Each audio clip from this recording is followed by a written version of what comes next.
gente, brincando nesse vídeo aqui com vocês, né?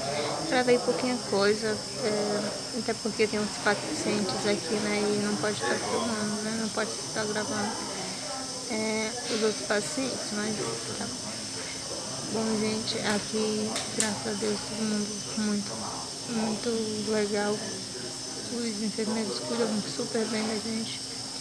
E graças a Deus tá dando tudo certo, tá bom? O médico passou aqui, provavelmente hoje é domingo, né? Comecei a gravar esse vídeo já desde o dia 1º.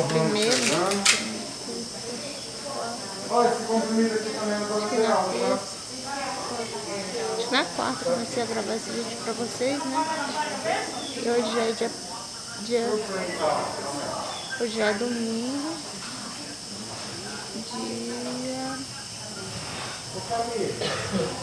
se não me engano, hoje é 5.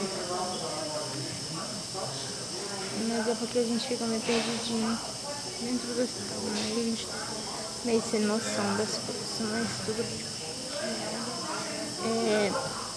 aqui isso tudo. Ela tá conseguindo mexer as pernas, né? Ela tá conseguindo mexer as pernas, né? Já a gente fez bastante amizade aqui, né, com os acompanhantes, com os próprios pacientes, todo mundo super recíproco, né, todo mundo super trata a gente muito bem. E é isso, gente. Se você ainda não é inscrito no canal, se inscreva, deixa o joinha. Provavelmente na quinta-feira que vem, provavelmente já vai ser o cirurgia, né? Vamos rezar aí pra dar tudo certo e colocar Deus na frente sempre, que tá tudo certo sim, né?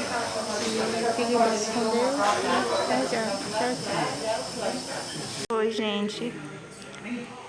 Sou a Josinete. Eu vim estar gravando pra vocês hoje um diário de cirurgia na cardíaca. Comecei a gravar esse vídeo antes da cirurgia. Hoje faz 5 dias, né, que fiz? 5 dias que eu fiz a cirurgia. Tô aqui. Eu tô no hospital aí. Oi, gente. Hoje é dia 16 de setembro de 2021.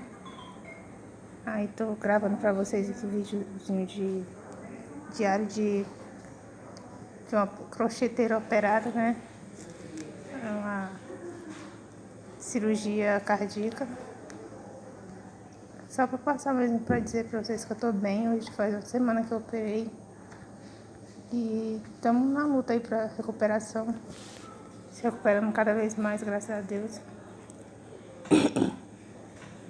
E é isso, eu vou trazendo pra vocês aí, conforme for os dias aí da pessoa. Vou trazendo aí pra vocês, tá bom? Fiquem todos com Deus e tchau, tchau.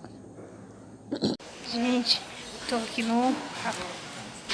Bom, gente, hoje é dia 17 de setembro. Hoje faz 8 dias que eu fiz a minha cirurgia, né? Troca valvular, gente. Graças a Deus, tô me recuperando bem. Tá um pouquinho difícil, né? Porque a gente fica muito dependente dos outros. Mas graças a Deus tá correndo tudo bem, tá? A recuperação tá boa. Fala, Mirella, não quer. Acredito que mais uns dias aí eu tenho alta. E é isso. Vim só trazer mesmo pra vocês o que eu ando fazendo. E é isso. Por enquanto não vamos também. Por enquanto não vamos ter crochê no canal. Mas vou estar trazendo as atualizações aí pra vocês. Gente, eu tô aqui no Paraná, né? No Hospital Ampar. E todo mundo tem gente muito bem aqui, graças a Deus. São super profissionais, né? E é isso. Espero que fiquem todos com Deus. E tchau, tchau. Gente, hoje já faz 11 dias que eu fiz a operação. Desculpa aí o vídeo ficar meio pausado não, dividido, né, em algumas partes. É por causa que eu fui gravando vários dias. E espero que vocês gostem, né? E é isso, gente. Tô ainda aqui esperando sair a minha alta, né? Porque a gente tem que estar 100% para poder viajar, como é longe, né? E com fé em Deus vai dar tudo certo, tô me recuperando bem. E só trouxe mesmo para mostrar para vocês um pouquinho da minha recuperação, depois eu vou explicando para vocês direitinho da cirurgia, tudinho, né? Mas isso é vídeo mais pra frente, tá bom, gente? E é isso, fico com Deus e tchau, tchau.